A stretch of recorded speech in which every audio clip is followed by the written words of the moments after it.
bagong senador ang ating iboboto. Sa loob ng 20 minuto, makakaharap, makakausap at makikilala natin ang mga kandidato. Samahan niyo kami dito sa Harapan 2025.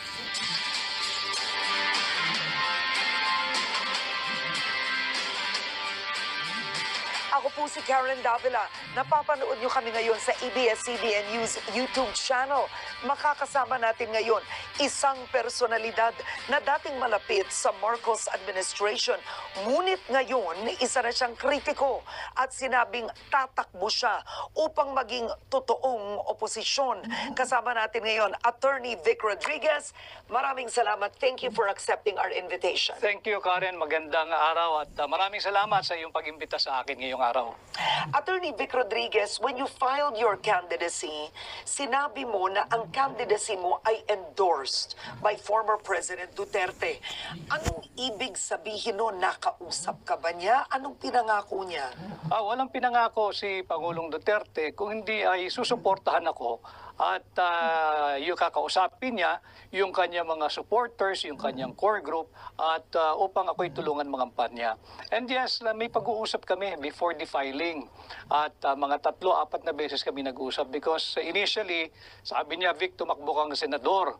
Ako hindi ko hilig ito, Mr. President, mas magaling akong nasa likod, tutulong na lang ako. And I was expecting that he will be the one to run for senator. And I will go all the way for him. Sabi ko, okay na ako, tutulong ako. But yun nga, nag-progress yung usapan. And eventually, siya ay kumandidatong mayor ng Davao, as we all know. So ako ang tumugon doon sa hamon na pamunuan ng tunay at maisog na oposisyon. That's why here I am now. Oo, pero ibig sabihin, si Pangulong Duterte ang nagbigay sa iyo ng idea na tumakbo kang senador? Not really idea. It's more of an encouragement from President Duterte for me to try and run for senator. And nag-uusap kami mga 4 na beses eh. And sabi ko lang sa kanya, pag-isipan ko, Mr. President. Sabi niya, sige, tama naman yan, huwag kang magmadali, pero huwag din masyadong matagal. Dahil kinakailangan ka ng mapakilala, dahil kilala ka naman, pero hindi bilang kandidato. Okay. Attorney Rodriguez, sumikat ka bilang spokesperson, abogado ni Pangulong Bongbong Marcos. Buong kampanya, ikaw ang kinakausap ng lahat. May libro ka nga ang nakalagay Kingmaker. Kabilang ka behind the scenes sa campaign. Isn't this absolute betrayal? From Marcos, ngayon na kay Duterte ka na. Magandang tanong yan, Karen. I have always been Duterte Marcos. And noong 2022, Marcos Duterte. At hanggang sa ngayon, magkasama kami ni Duterte. Ang nawala yung Marcos. Yan ang dapat mapaliwanag nila. Kami ni Duterte magkasama pa rin hanggang ngayon. Ano ba nangyari? Hindi ka lumabas noon, hindi ka nagpaliwanag. Bilang Executive Secretary, you were the shortest Executive Secretary in history, 79 days in office. You were forced to resign, tapos hindi ka naman naging Presidential Chief of Staff. What really happened? Bakit ka natanggal? I think the shortest na naging ESIC, former ESN Senator Ed Angara, during the time of President Erap. Kasi abbreviated yung term ni Pangulong Estrada eh. And ako ay inappoint bilang Presidential Chief of Staff after my stint as Executive Secretary. But sa tingin ko nga noon, hindi na untenable na yung sitwasyon namin sa Malacanang. Kaya hindi ko na kailangan yan. Bakit sino ba kaaway mo doon? Yung mga gustong maging Pangulo pero hindi naman binoto ng tao. Yung mga astang Pangulo, wala namang mandato. Marami ron sa Malacanang. At alam naman ng taong bayan who I'm referring to, at hindi lang isang tao yan. Kaya nga nagkakagulo ngayon ang ating bansa. But why didn't the President stand by you? Initially, tumatayo siya, tumitindig siya sa aking panig. Pero eventually, bumigay, wala na tayong magagawa ron. And even before I assumed the position of Executive Secretary, Karen, hindi ito alam ng taong bayan. Alam ito ni Bongbong Marcos. Ilang beses ako nagsabi, hindi ko kailangan yan, okay na ako.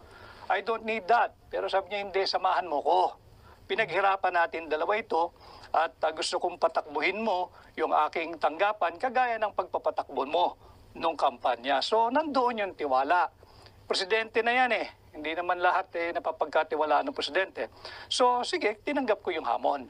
Pero as we go along, sabi ko, hindi ko kailangan ito, Mr. President. Exit na ako. Okay ako. Okay ako. Huwag mo akong problemahin. Ayos ako. That is why, even in the commission on appointments, kailangan nilang sumulat sa akin. Hinihingi yung documents ko. At yun, nag-meeting din kami ni Bongbong Marcos doon sa kanyang private office. Sabi, ba't wala kang dokumento? Hindi ako upo dyan. Hindi ako magpapa sa ilalim sa CA. Ambush yan. But why did you become a critic of the president? Pwede namang nag-resign ka, tumahimik si Attorney Vic Rodriguez, sinaportahan mo on the side, bakit ngayon napaka-active critic mo? Ang sinasabi ng ilan, porket wala lang sa posisyon, eto na siya, kritiko na. Hindi ko kailangan ng posisyon, Karen. Ako nga yung lumayo sa posisyon eh. Tanungin mo ang sambayan ng Pilipino. Ilan ang kayang gumawa ng ginawa ko? I walk away from being DES. Meron akong appointment as the Presidential Chief of Staff. Meron ba talaga Pirmado yun? Meron, nasa libro ko. Because sinabi nila na walang ganon. Hindi, pirmado ni Bongbong Marcos yun. Alam niya yun. Kaharap nung pinirmahan niya, inabot niya sa akin si Naida Angping na ginawa kong PMS Secretary. Si Anton Lagdameo kaharapan. At yung maraming PSG. Pirmado yun. Sa akin ang original hanggang ngayon. At ready ako ipakita yan kahit So, sa forum. why did you have to be a critic? Yun ang tanong ng ilan. Sapagkat nakakaya ka rin eh. Ikaw na rin nagsabi, ako lahat ang kinakausap ng tao. Ako yung nakaharap, mukha ko yung nandoon, salita ko yung nandoon. Tapos iba na ginagawa nung taong ikinampanya ko ng mabuti at tinangkilik naman ng tao. Hindi ito yung aming pinag-usapan. Hindi yung ganitong uri ng pamumuno ang aming napag-usapan. This is not the kind of governance and leadership that we agreed to have pag siya'y pinalad at tangkilikin gawing Pangulo. Yan ang katotohanan. Ngayon, tumatakbo kang senador pero tinatanong ng ilan, bakit namin iboboto si Attorney Vic Rodriguez gayong nung nasa gobyerno siya? Nagkaroon ng ilang kontrobersya. Hindi natin kailangan isa-isakin at idetalye ngayon, but there was the sugar fiasco, issues with appointment, yung na-appoint mo sa Ports Authority, etc., etc. Ang tinasabi ng ilan, pumalpak nga siya doon ba't ngayon senador pa? Kasi sinungalingan yun. Wala akong palpak, Karen. Yung sugar fiasco, ako ang nagpahuli ng mga asukal. At dito sa programa mo, daming nanonood dito, kung merong makakapagpakita ng dokumento na pinirmahan ko, yung Sugar Order number 3, ay sa iyong programa, Karen, exclusive mo ito, I will withdraw my candidacy for senator. At yung appointments for sale, hanggang ngayon, hindi ako sumailalim at isiniilalim sa kahit anong investigation. Wala ako ni isang kasong administratibo, civil, at best criminal. Wala. So lahat ito'y paninira. Balikan ko lang yung sa Ports Authority na sinasabi nilang bayaw ko. Si Ginoong Chet Pastrana nakilala ko lang nung kampanya. At kaya pinagkatiwalaan namin tagadala ng pera para sa mga watchers. At hindi ko bayaw yan. At baka magduda ang asawa ko na meron pa akong ibang pinakasalan pag nagpatuloy yung chismis na bayaw ko si Chet. Yun ang aming biruan ni Chet. Ay hindi ko kaano-ano si Chet. So, Yan ang katotohanan. ang sinasabi nyo ngayon ay what you're saying is you were unfairly treated, judged, accused? Absolutely. Because maraming sumama na lang nung panalo na kami doon sa kampanya na gusto nila business as usual. Iba na dapat yung direksyon namin, yung napag-usapan namin ni Bongbong Marcos Wala kaming kasama noon, Karen. Alam kong alam mo, walang gustong sumama kay Bongbong Marcos matapos ang 2016. Kaming dalawa lang ang magkasama. Kahit nung siya'y nag-announce ang kandidatura, wala kaming mga branded names in politics. At nung mananalo na, nandyan na yung mga Johnny come lately. At ang gusto, sila pa ang una sa pila. Hindi ako pumayag. Bakit? Ang kasama namin, ordinaryong tao Yun muna ang unahin natin na i-recognize. Hindi yung mga branded politician na nandyan na naman at the very first opportunity na magkamal ng yaman, magnanakaw na naman yung mga yan. Yan ang aking linabanan. Kaya ako tumatakbo. Hindi ba masakit ito sa iyo personally? In your book, sinulat mo doon na namatay ang iyong nanay. At ni hindi nagbigay ng condolence, hindi nagbigay ng kahit anuman. na message, bulaklak ang Pangulong Marcos. This is correct, no? Tama yan. Yeah. Considering yung pinagsamahan nyo, pinagdaanan nyo, what do you make of this whole experience? Masakit talaga yun. Dahil tinuring mong kaibigan inakay mo, magkasama kayo doon sa isang bahagi ng buhay niyang napakadilim. At hanggang sa dahan-dahan ay nakikita namin na pasikat ng araw kami magkasama. At nung dumating sa puntong mababang-mababa na punto ng aking buhay, dahil nanay ko yun niha-niho, wala kang narinig, masakit yun. At hindi ko hahangarin na mangyari sa kanya o kung kanino man yung experience kong yun at naramdaman kong yun. But how angry are you? Because I'll be honest, you attended the rally in Tagum City. Tinawag ni Pangulong Duterte na bangag si Pangulong Marcos. Nandun ka, nakaupo ka doon. Bakit kailangang nandun ka? Bakit? Bakit kinakailangan ko bang alam kung sasabihin ni Pangulong Duterte? At kami pag magkakasama, hindi kami nagtatanungan anong sasabihin mo, anong sasabihin ko. Wala kaming ganun. Sinabi ni Pangulong Duterte yung sinabi niya dahil marahil meron siyang dahilan. At ako naman, ang lagi kong sinasabi, ulitin ko, dito sa iyong programa, kahit nung magkasama kami ni Bongbong Marcos, lumabas yan And I feel guilty because I'm the one who went around the town and showed everybody yung kanyang negative drug result test. Ba't di ba totoo yun? Kaya nga ang akin, para matapos na yung usapang yan, sumailalim na sa isang open, fair, transparent hair follicle drug test. Para matapos na yan. Kung totoo, di tapos ang usapan. Kung hindi, sampal niya yung resulta doon sa mga nag-aakusa sa kanya.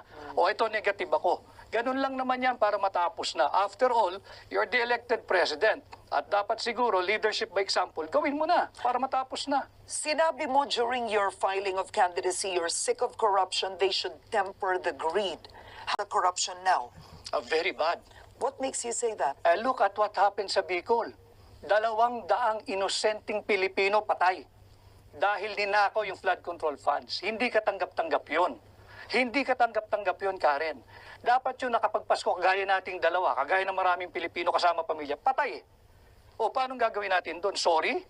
Hindi sila nag-sorry. Patay yun dahil ninakaw. Yung flood control funds. Nasaan yung 5,500 flood control programs? Yan ang dapat natin pinag-uusapan. Yan ang dapat iniimbestigahan. Hindi yung kung ano-ano. Pagkukulang ba ito ng Pangulo? O siyempre, siya Pangulo Siya Pangulo At sa kanyang termino, magdadalawang taon pa lamang, ay 500 billion pesos na ang sinabing nagasta sa flood control programs. Nasaan? Nasaan? Yung sa Bicol na nalubog, bilyong-bilyong piso yun. Bakit nalubog? Okay. Ngayon, hindi lang yun ang isyong pag-uusapan natin. Marami pang may init na usapin ang ating bansa at nais naming malaman ang pananaw nyo at paninindigan. May 10 tanong dito sa harapan nyo. Pumili kayo ng 5, tapos ibibigay nyo sa akin. Susubukan natin sa loob ng 6 na minuto. Sasagutin nyo to. Okay, I have to choose the 5 now. Choose one and give it to me. Okay. One first. Okay. All right. Ano ang masasabi mo sa paggamit ng confidential funds ni Vice President Sara Duterte? Hindi lamang dapat yung kay Vice President Sara Duterte imbestigahan. Lahat ng gumagamit ng confidential funds, kung may iimbestigahan, lahat. Pero hindi pwedeng isa lang. ang tanong is about Sara Duterte. Yung paggastos niya ng confidential funds, sinabi niya hindi siya magpapaliwanag sa Kongreso. Tama ba yon? Tama, sapagkat binibigyan siya ng COA until January or February of this year to comply with documentation. Yung notice of disallowance, Karen, ito yung malaking kasinungalingan. Ang notice of disallowance ay hindi kasong kriminal. Hindi yun finding of guilt. Yun ay para remedyohan mo yung mga kulang na dokumentong pinapasumiti sa'yo. At binibigyan pa siya ng January or February of this year. Therefore, the investigation conducted by the House of Representatives, if at all, premature. Huwag mong pangunahan ng COA. Constitutional duty ng COA yan. Article 9, Paragraph D, Section 3. So, Attorney, naniniwala kang walang maling paggamit si Vice President Sara Duterte sa confidential funds? Hindi pa dapat husgahan dahil meron pa siyang period to comply. So lahat ito premature. Let COA do its job. Huwag pakialaman ng Kongreso yung trabaho ng COA because it is not the core function of Congress to do the function of COA. Okay, next. Okay, next question. Pabor ka ba na gawing legal ang divorce sa Pilipinas? Hindi ako komportable diyan sa pagpapalegal ng gagawing legal ang O divorce. bakit? Ayaw mo yung salitang divorce? Sapagkat nandyan na yung annulment at yung legal separation. At sa tingin ko, sapat na yan. At again, on constitutional ground, mahirap naman basta lang tayong susuong sa divorce bill dahil malinaw na kinikilala ng ating saligang batas, Article 2, Section 12 of the Constitution. Pinapalakas kinikilala ang pagiging sagrado ng pamilya. In fact, it is treated as the basic autonomous social institution na dapat palakasin. So on constitutional ground, may reservation ako sa divorce bill. Next. Yan. Okay. Paano mapapahusay ang kalidad ng edukasyon ng Pilipinas? O siguro ang tanong na lang, magkomento ka sa edukasyon ng Pilipinas ngayon at sa pagbawas ng budget. Kulelat tayo, di ba? Kulelat tayo sa math, sa reading, sa science, at sa spelling. Tapos binawasan pa ni Bongbong Marcos ang 12 billion. Lalo tayong malulubog. We are not using our public money to do proper public investment. So maling-mali na bawasan mo ng 12 billion pesos ang Department of Education at isang kalang mo ang kinabukasan ng kabataang Pilipino, unahin mo ang ayuda ng mga mambabatas. Yan, maling-mali yan. Ang tanong ko sa iyo, kung naging senador ka, anong gagawin mo? What legislation will you do? I will work on amending the plunder law. Ibababa ko yung threshold ng plunder from 50 million to 5 million. At pag nagawa ko yan, Baka lahat makulong na. hindi lang yan, Karen. Pag nagawa ko yan, ibabalik ko ang death penalty. Yun ang kaparusahan. Sapagkat higit pa sa heinous crime ang pagnanakaw. So ang plunder para sa iyo 5 million pesos tas death penalty. Yes. Okay. Dahil ang pagnanakaw ay pagnanakaw kahit magkano pang halaga yan.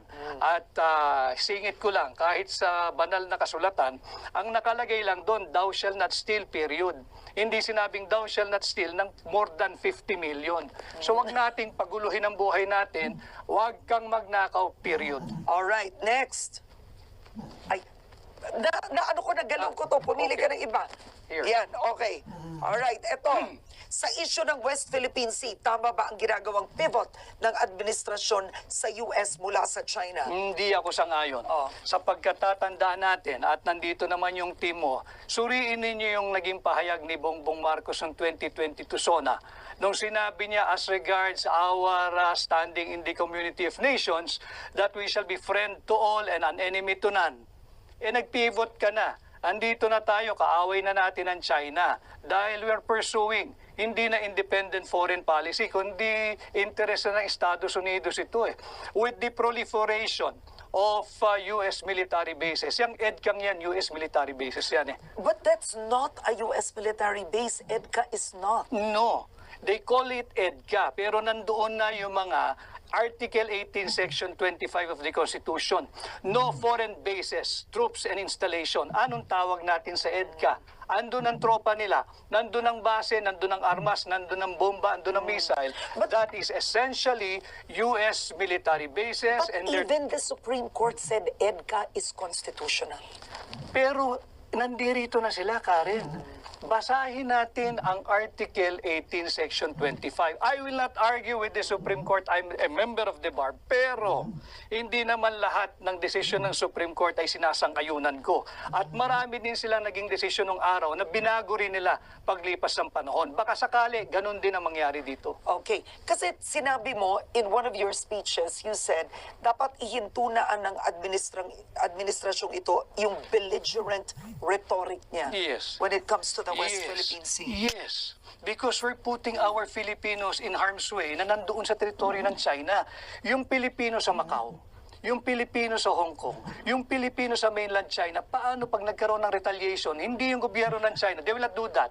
Yung mga Chinese doon, kawawa ang Pilipino, sino mananagot? Pero attorney, masang-ayon ka sa pag-handle ni Pangulong Duterte sa West Philippine No, Sea? ang sinasabi ko, let us diffuse and de-escalate the tension. Huwag nating silaban. Sapagkat yung ginagawa ng mga matatapang na nagsasalita dyan sa gobyerno, that is even punishable under RPC Article 118, Karen. Okay. All right. bawal yan. Ang dami ko pa kasi gusto itanong sa inyo eh. Ayoko matapos itong 20 minutes. Kaya pa ba isa muna? Oh, yeah. Kaya pa ba isa? Very quickly lang. Eto, mabilis dapat. Solusyon sa mataas na presyo ng bilihin. Kampanya ni BBM, nandun ka. Sabi nyo, ibababa nyo bigas. 20 pesos Wala na kada ako kilo. dun eh. Wala na ako dun. Kasalanan niya yan. Sapagkat yung budget, sinimulan natin sa budget, talagang inflationary yung budget. Hindi ito developmental budget na dapat sinusulong ng lahat ng Pangulo. Dapat, para malabanan natin yung pagtaas ng presyo, magsimula sa gobyerno. Belt tightening, austerity program, and fiscal discipline. Dapat wag tayong gumastos ng higit sa kinikita ng gobyerno.